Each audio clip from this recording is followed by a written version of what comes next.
Vous savez, je ne sais pas pourquoi je viens ici. Je n'ai jamais fait de terre et en plus je ne vois rien.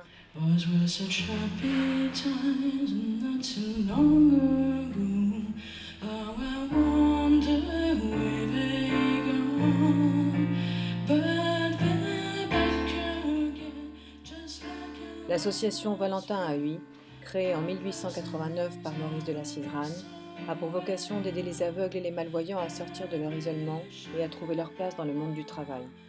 Au sein du comité Paris-Île-de-France, le club de la Ciserane propose depuis 1994 des activités manuelles, culturelles et physiques qui favorisent les échanges conviviaux.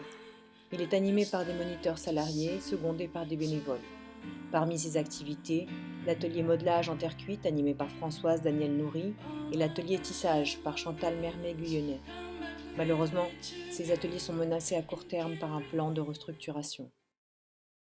On m'a fait venir dans cette maison qui était une maison résidence pour aveugles. Je n'avais aucune idée du monde des malvoyants, je n'en avais jamais fréquenté, je ne savais pas ce que j'allais monter là-dedans. L'intérêt, c'était tout inventé, un voyage humain. Ils n'étaient pas forcément dans ce monde-là et brutalement ils se disent bon bah qu'est-ce qu'on peut faire avec nos mains, il ne nous reste plus que nos mains, est-ce qu'on peut encore faire quelque chose avec, et ils arrivent dans ces ateliers-là. Il y a toute une phase d'apprivoisement. Ils arrivent tous en disant je ne sais rien faire. Et puis progressivement, on les voit se redresser, ils commencent à faire un petit pot, puis à faire un modelage, et puis ils écoutent les conseils des voisins, des copains qui eux sont là depuis plus longtemps, et on les voit se redresser physiquement, nerveusement, humainement. On fait de la terre, mais on monte des moulins, on monte des lampes, on bricole avec d'autres matériaux. Certains font de la terre comme de l'architecture, d'autres font de la terre comme de la dentelle ou comme de la pâtisserie. Ah ben oui, mais c'est peut-être celle-là. Et bien justement, donc je vais vous représenter les boîterons. On n'apprend pas à travailler la terre avec des malvoyants.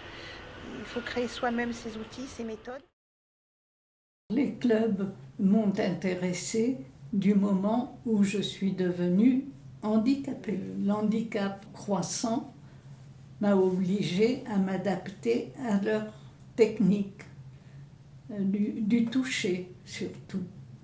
Je commence à modeler et quand je vois que j'ai atteint une forme, j'ai envie de continuer. J'en suis venue au cercle parce que c'était abstrait et ça me changeait terriblement des sujets que j'avais déjà traités. Cette découverte m'a redonné des espoirs.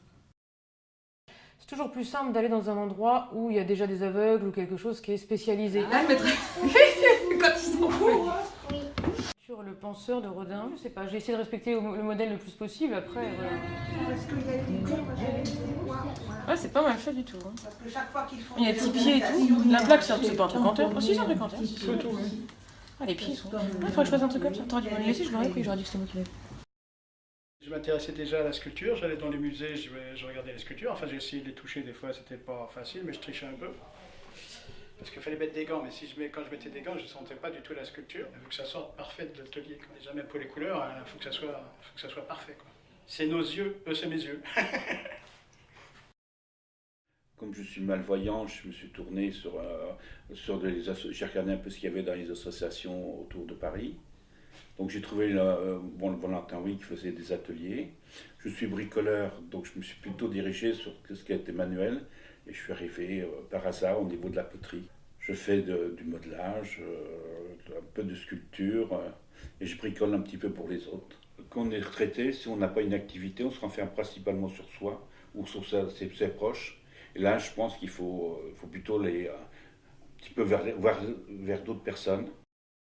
En France, je ne pense pas qu'il y ait des ateliers comme le club de la Ciserane, qui ait des métiers adaptés pour les aveugles et malvoyants. La particularité, c'est cette poignée qui est fixée, hein, elle est même soudée, au cadre. C'est-à-dire que normalement, sur un métier traditionnel, chaque cadre, on appuie avec son pied sur une pédale et ça lève un cadre.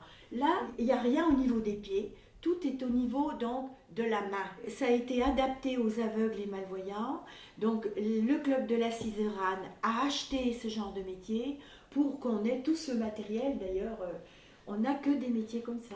Il fait chaud. On ne peut pas ouvrir plus, ou alors tu nous mets un ventilo, je sais pas si... est dérangé par le ventilateur. Ça dépend où il est. Derrière mon dos, mais il est éteint. Si on va dans les jambes, ça va. On parle d'un projet, on parle des couleurs, on est beaucoup axé sur la parole au départ. Comment ils voient les choses, parce qu'ils voient eux-mêmes les choses. Toutes ces activités pourraient disparaître du jour au lendemain, et avec elles, le lien de vie qui unit les membres des clubs. Si ça ferme, ce sera catastrophique, parce que elles vont se retrouver où, toutes ensemble. C'est très important de relier toutes ces personnes entre elles. Elles se donnent des infos, des livres, etc. Je veux dire, c'est très très important. On a sauvé des personnes de la déprime, de la dépression, bien entendu, mais d'autres choses, de suicide.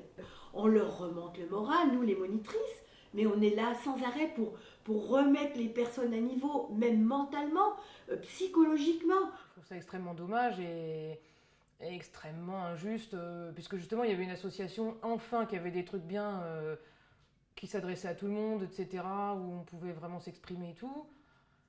Ils décident de fermer, alors qu'est-ce que vous voulez qu'on dise, nous ? Tout le monde souhaite que ça ne se passe pas.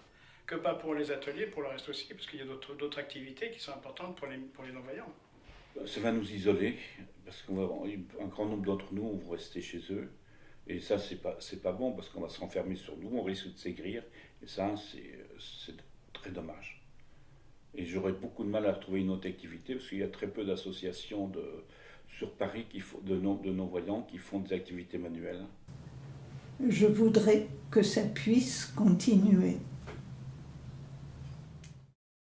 On n'apprend pas à travailler la terre avec des malvoyants. Il faut créer soi-même ses outils, ses méthodes. Bon. Donc ça, ils ne le retrouveront pas ailleurs. Et ils vont s'enfermer et rester chez eux. On ne fera pas assez attention à leur handicap. Ce sont aussi ici des gens qui se retrouvent et que les uns avec les autres, ils arrivent à remonter vraiment la pente au point de vue psychique, au point de vue... ils y trouvent une amitié, des conseils entre eux. Et puis ils font aussi de magnifiques pièces, quoi. Ils y retrouvent, je pense, une estime de soi-même qu'ils perdent. Il faut dire que le monde est très dur à l'heure actuelle pour les malvoyants. Presque tout est visuel ou est en écran. Et c'est un monde hostile.